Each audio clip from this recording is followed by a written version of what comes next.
এ জগতের সকল পাপীদের মাঝে আমি শ্রেষ্ঠ পাপী, যার ইচ্ছায় অনিচ্ছায় পাপের কোনো শেষ নাই।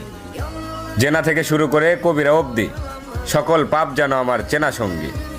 তাই আমিও যদি কিছু চাই, তাহলে কি আমাকেও দেওয়া হবে তোমার অনুগত বান্দাদের ন্যায়?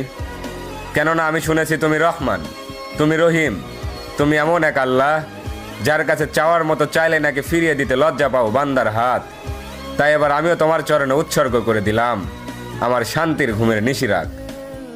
অতঃপর তুমি নাকি এই নিশিরাতেই বলো, বান্দা কার কি লাগবে চেয়ে নাও। আর এবার আমি তোমায় বলছি মালিক, তুমি আমায় দুঃখ দাও।